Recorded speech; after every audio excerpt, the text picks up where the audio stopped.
欢迎来到佛说人生，我是每天给大家分享的鲸鱼，请点击订阅，打开小铃铛，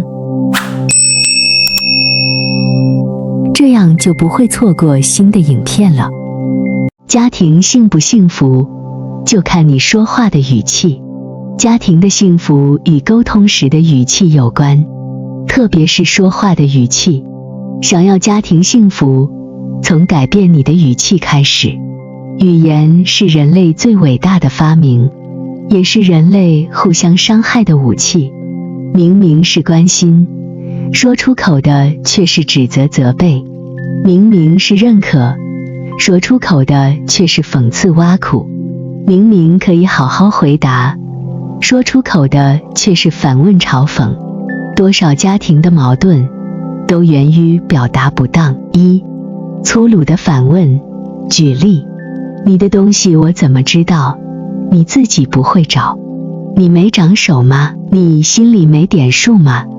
想象一下，假如你家有人经常这样反问你，你会有什么样的感觉？不舒服是基本的。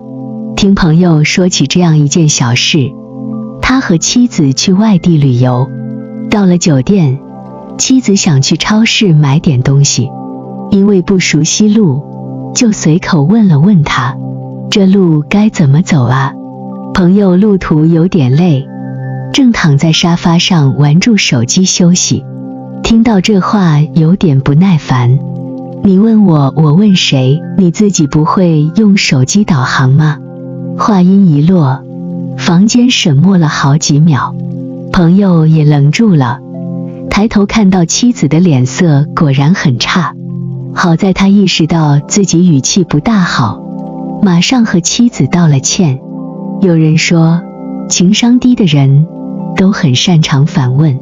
当一个人用反问的语气和你说话，传达出来的是强烈的谴责，莫名其妙的敌意，加上高高在上的姿态，让人很不舒服。不仅如此，对方反问的语气往往显得自己的问题很可笑，你能从对方的语气中听出来嘲讽和攻击。和家人沟通要慎用反问句。充满冷漠的不耐烦。举例，就没见过你这么不听话的小孩，你真烦人，能不能安静会？你有完没完？不耐烦是怎么伤害家人的？老家有个亲戚，老人家70岁了，刚刚学用微信那段时间，因为不熟悉又不会打字，非常吃力，经常会打电话去求助儿女。前几次孩子们还耐心地解答，次数多了，他们就爆发了。哎呀，爸，我不是前几天教过你了吗？你怎么老是记不住啊？我这上助班呢。老人家听到回答时，慌慌张张挂了电话，一半是羞耻，一半是自责。也许儿女的不耐烦不是有心，对老人的伤害程度却不会因此减轻。最亲近的人如果经常对你不耐烦，很让你委屈和自我怀疑，怀疑自己就是一个麻烦。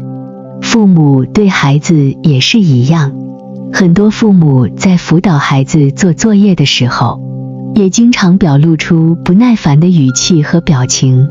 当看到父母不耐烦时，孩子的感觉可能是自责，爸妈觉得我烦，是他们嫌弃我吗？委屈，我只是一道题不会，却挨骂了。自我否定，我可能真的很笨吧。所有的感觉夹杂在一起，就变成了手足无措。口是伤人斧，言是割舌刀。相比直接的谩骂，不耐烦的语气带来的伤害是隐性的，不易被察觉的，不知不觉中拉开了你和孩子之间的距离。豆腐心，刀子嘴。举例，穿这么少冻死你活该，没长眼睛吗？不看住点车你就坐吧，生病了不要找我。知乎上有个提问，有一个刀子嘴豆腐心的妈妈是一种什么样的体验？有一个回答令人印象深刻：我不相信有一张刀子嘴的人会有一颗豆腐心，就算有，那也是硬邦邦的冰冻豆腐，可以砸死人的那种。电影《新喜剧之王》里女主人公如梦，因为跑龙套一直不被父亲认可，父亲骂她烂泥扶不上墙，把她的行李如数扔到楼下，让她永远都不要回来。女儿失落地离开家，走了没几天，父亲又偷偷地跟在女儿后面，来到片场看有没有人欺负女儿，生怕女儿挨饿受委屈。后来如梦成功当上了大演员，而父亲在台下默默掉眼泪。父母的恶言恶语往往是不会表达爱意、不会说话的表现。有很多人常常把刀子嘴、豆腐心挂在嘴边，总觉得说再难听再狠的话都没有关系。可事实是，家人根本看不到你的豆腐心，只看得到实实在在的伤害。比如孩子穿少了，你明明是担心，却在表达中带着强烈的攻击。你就做吧，冻死算了，我不会管你。